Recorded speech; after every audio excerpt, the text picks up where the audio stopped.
Hi everyone, I'm Rincey and this is Rincey Reads. Today I'm here to talk about Kin by Tayari Jones. Tayari Jones is probably best well known for her book An American Marriage, which I read and absolutely loved a few years ago. I've also read her book Silver Sparrow. Really enjoyed that book too. And so I was highly anticipating this one when it was originally announced. In this story, you are following two characters, Vernice and Annie. Vernice, or Nisi, is orphaned. Her mother was murdered by her father, and so she was raised by her aunt. And then Annie's mother also left Annie behind to be raised by her grandmother. So these are two girls who both have lost their mothers to different circumstances, and they've basically grown up alongside each other since they were infants. They grow up together in a small town in Louisiana, and the story begins as they are finishing up high school and about to head out on their own. Nisi got accepted into Spelman College, and so she is getting ready to start her first year of college, whereas Annie has decided that she is going to try to find her mother. She gets hints that her mother is living in Memphis, Tennessee, and so she sets up arrangements to be able to leave her home and try to go find her mom. And so the story follows the two of them. It switches back and forth in perspective between the two characters as they grow up, and you see how their friendship and their relationship with other people grow and change over time. You see how being abandoned and orphaned impacts both of them in similar as well as different ways. This is just like a really beautiful story about like sisterhood and family and growing up as a young woman.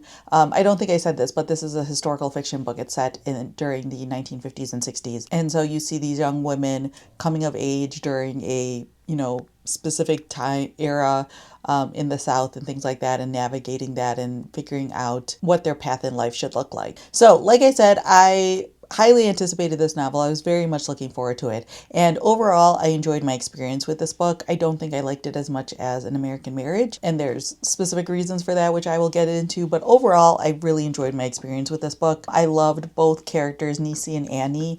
I'm someone who generally doesn't enjoy multiple perspective books, but these were two perspectives that ran parallel to each other, and I felt like both characters were equally compelling. You might lean towards being more interested in one versus the other, but I think that personally I found both of them compelling enough that I wanted to keep going in both perspectives. The interesting thing about this book is that even though Nisi and Annie came from similar backgrounds, they have similar-ish stories to their lives and things like that.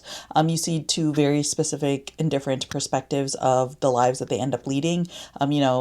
Nisi ends up going to Spelman College. She joins a group of women who are well connected, well off, coming from a different social class than she's from, and seeing how that impacts her journey in life. And then you see Annie, who ends up heading to Memphis, Tennessee, go off at a few diversions along the way, but she's definitely not moving up in social class the same way that Nisi is, and how that impacts her life. But one of the really great things about this book is the fact that like Nisi and Annie's friendship remains strong throughout this book.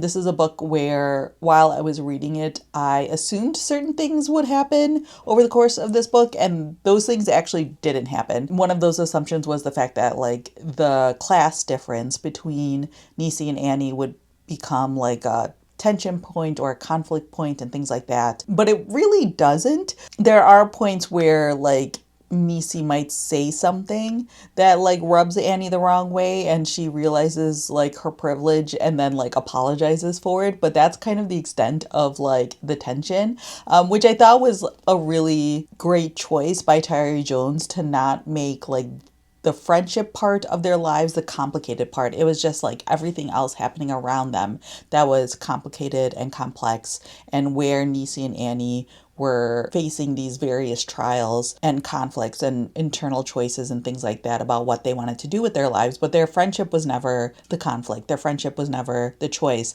They supported each other through everything that they've gone through. Both Annie and Nisi do things and go through things and make choices for their lives that the other one easily could have judged them for, but that never actually happened. Like, this truly is just such a beautiful portrayal of like female friendship, and I think specifically like Black female friendship, that I think isn't often seen, because how often do you see like a friendship at the center of a story without there being conflicts in the friendship? You know what I mean? But that's not where the conflict lies. Another great thing about this book is that there is a wide cast of characters involved in all of the different adventures that Nisi and Annie go on, and all of them are just so fantastic. I had the opportunity to see Tayari Jones speak and like promote this book while she was in Chicago, and it was a great experience. And one of the questions that someone in the audience asked was like, would she consider writing a spin-off about like specific characters and things like that? And Tayari Jones said no, but I think that that's just like says like how great the side characters are in this book. Like, I think that you could very easily write a book about every side character in this story, because they are all so like well developed, well drawn. Like, they don't feel like just side characters to Nisi and Annie. They feel like real characters, like real people living their own lives, who also just intersect with Nisi and Annie and things like that. And Nisi and Annie's friendship isn't the only friendship going on in here, and specifically not the only like female friendship in this book. You see Nisi making friends while she's at Spelman College who stay like good friends to her through the course of this story. You see Annie making a friend in Baby Doll, and all of their friendships are, and the relationships are different from each other, but they all are part of like this community of people around each other. That's really beautiful and really amazing to see. Like, Tayari Jones also talked about that a little bit at the event, where she talked about how she wanted to highlight like good quality female friendships, but she also didn't want like Nisi and Annie to feel like an exception. Like, she wanted it to show that like Black women have multiple female friendships. Like, they have like communities and tribes around them and things like that. And so like female friendships for them are not like rare. And if anything, they're integral to being able to thrive in this world. And you definitely see that at play in this book. I think the one like downside to this book, or the one thing that like personally I didn't love or like took away some of my enjoyment, is the fact that like Nisi and Annie go on like these separate paths. And so a significant portion of this book is like the two of them not being together. You do get the occasional chapters of them like writing letters to each other, but they're not like together. And part of me like kind of wishes that their stories had at least taken them to the same city or the same state, so that way there'd be more interactions of the two of them together, because I honestly think like those scenes were really great and really beautiful, and just seeing them interact with each other and seeing their friendships develop together, I think would have been like my personal preference. But I know that's not necessarily the point. You know, one of the great things about this is the fact that like their friendship did cross like state lines and things like that, and they had to figure out how to be friends with each other while being separated. But it does feel like the separation makes these stories feel far away from each other. They do come back together at various points of their lives, but I think that just like a personal quibble is the fact that I wanted more of like Annie and Nisi together rather than separated. But the adventures that they each go on, the paths that their lives end up going on, are both like so fascinating and so like interesting that it kind of makes up for it, in my opinion. But that's sort of like the one ding that I have for this book, of like being a story about like female friendship. Like, the friends aren't really together for a lot of the book. But yeah, overall, I really enjoyed my experience with this book. I think that if you're someone who enjoys historical fiction, this one will definitely be up your alley. There are like discussions in here about like the civil rights movement during this time period, and the stakes of like what it took to be a part of the civil rights movement. There's a lot of discussion in here about class and society and things like that that I thought were really well done and really interesting to read about. I think that the journey that Annie especially goes on with her mother really just so good. Heartbreaking and beautiful, but like so well done. There's discussions in here about love, not just like female friendship love, but also romantic love and things like that. And like the men in this book, green flags all the way.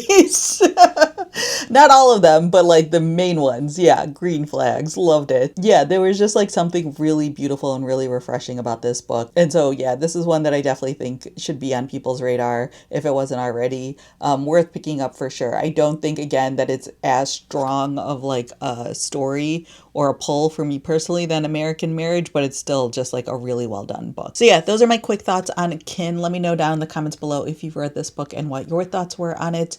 Or if you have any questions, feel free to leave that down in the comment section as well. So, yeah, that's all I have for now, and thanks for watching.